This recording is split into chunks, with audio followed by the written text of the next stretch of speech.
Então vamos resolver essa questão aqui do Sturt, né? A seção 16.3, questão 11. Aí a figura aqui mostra um campo vetorial, que é representado por essas setas azuis, né? Ele tem essa descrição algébrica, né? E eu tenho três curvas, que são essas em rosa, ambas começando aqui do ponto 1, 2 e terminando aqui em 3, 2. E aí o item A pede para a gente explicar por que a integral, né, desse campo ao longo de qualquer um desses caminhos, qualquer uma dessas curvas tem o mesmo valor. A gente sabe que campos que têm essa propriedade são campos conservativos, então a gente vai tentar mostrar que esse é um campo conservativo, né?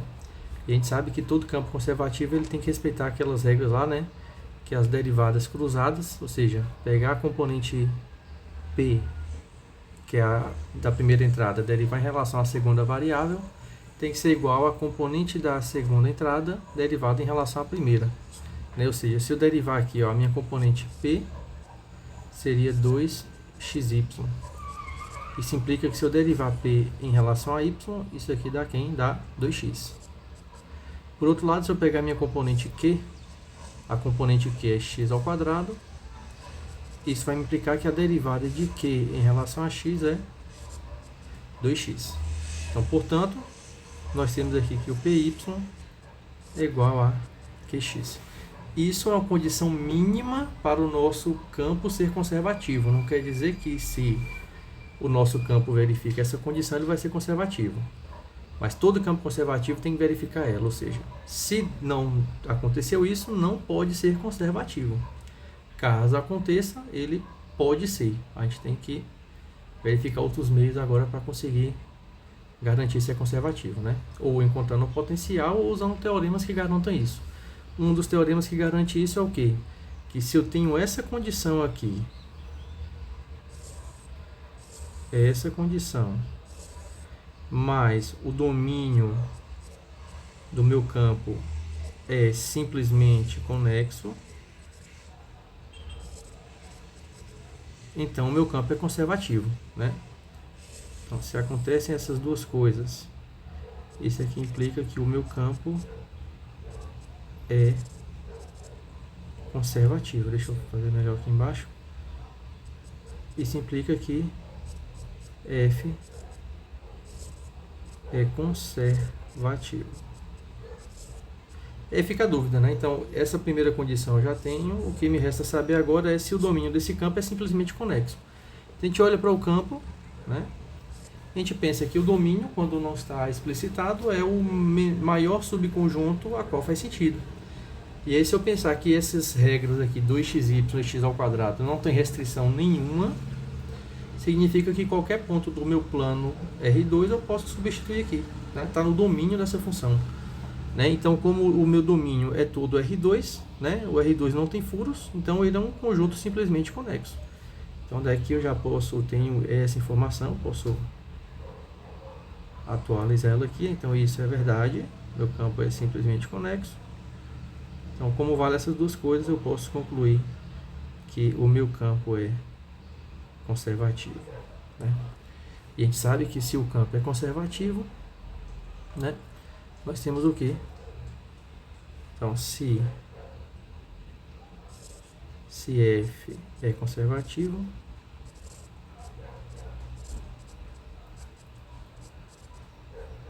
então a integral de f dr ao longo de um caminho C1 é a mesma coisa de f dr ao longo do caminho C2 se C1 e C2 começam e terminam no mesmo ponto.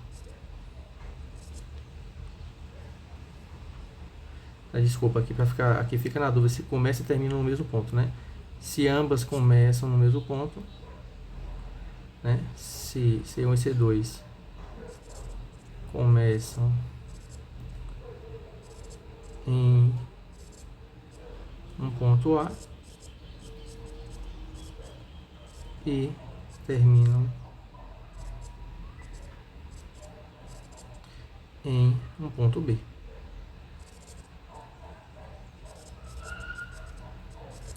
Que no caso aqui basta olhar, todas essas curvas elas começam no ponto 1,3 e todas elas terminam em 3,2. Portanto, essa integral ela vai ser independente de caminho, vai dar o mesmo valor, certo? Se eu quiser calcular esse valor em comum agora, eu posso usar a própria definição, né? Eu tenho que parametrizar essas curvas, só que uma parece um arco de um círculo, outro parece um arco de uma parábola e outro de um senoide, mas não tem muita mais informações, né, sobre essas curvas. E aí fica complicado a gente tentar parametrizar todas elas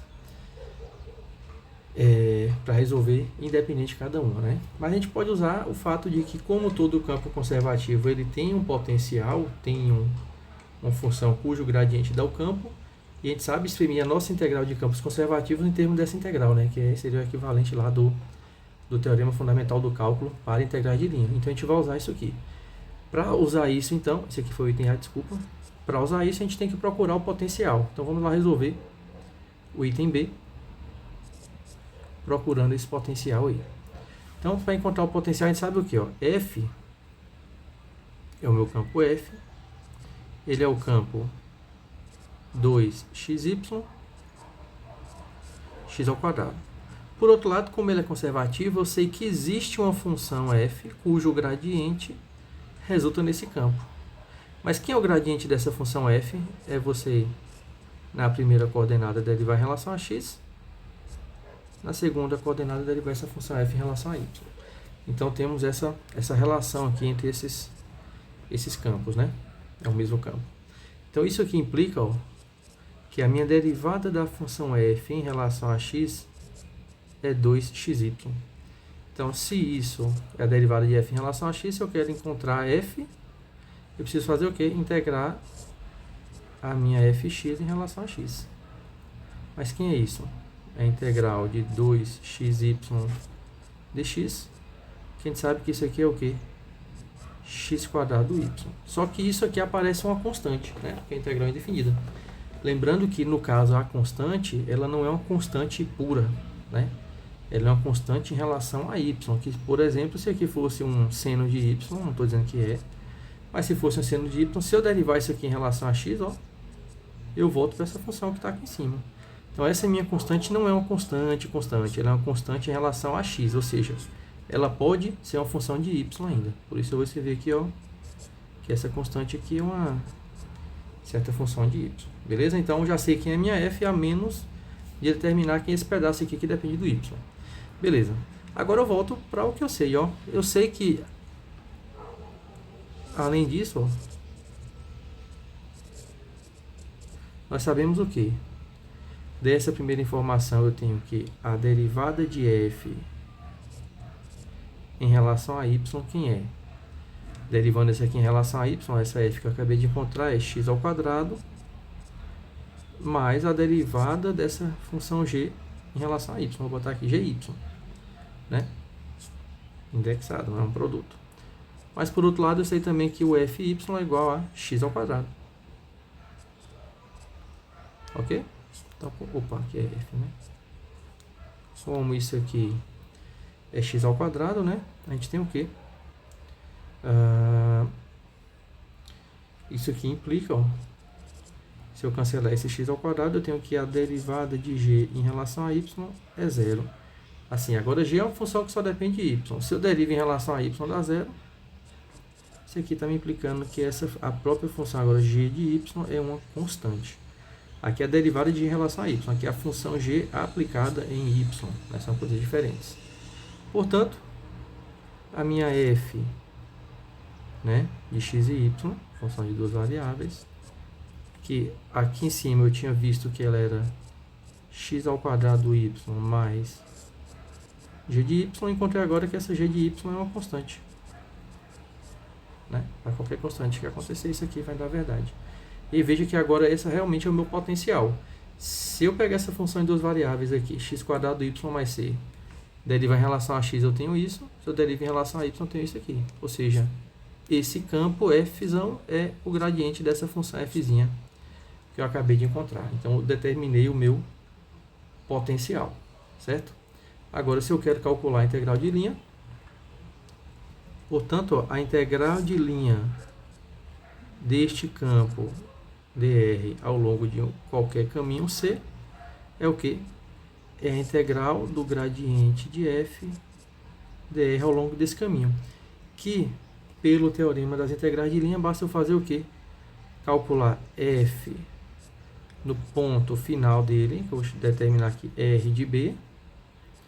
Né? Esse R de B é o último ponto da minha curva, de qualquer curva, na verdade, que dessa curva que eu estou calculando aqui, né? Menos o F de R de A. Ou seja, meio que eu estou calculando a função dos extremos, né, dessa curva. Ela começa aqui nesse R de B, R sendo a parametrização, né? Começa em R de A e aqui eu termino em R de B. Mesma coisa do teorema fundamental do cálculo. Aí veja, quem é o meu R de A? Independente da parametrização que eu fizer, independente de qualquer uma dessas três curvas, o R de B é esse ponto final aqui, ó, que é o 3, 2. O meu R de A é o ponto inicial de qualquer uma delas, que é o 1, 2. Então aqui seria F do ponto 3, 2 menos o F do ponto 1, 2. Calculando agora, já que eu tenho a lei da F, ó, isso aqui vai dar o quê? 3 ao quadrado, 9 vezes 2, 18 mais C. Menos agora aplicando em 1, 2, dá 1 vezes 2, 2 mais C. E veja que assim como no caso da integral unidimensional, né? A integral simples, essa constante aqui ela sempre se cancela. Isso aqui vai dar 18 menos 2, que é 16. Então, essa integral de linha, independente de qualquer caminho que eu fizer, se ela começar nesse ponto 1, 2 e terminar em 3, 2, vai ter o mesmo valor. E que valor é esse? 16. Ok? E aí, finalizamos essa questão aqui.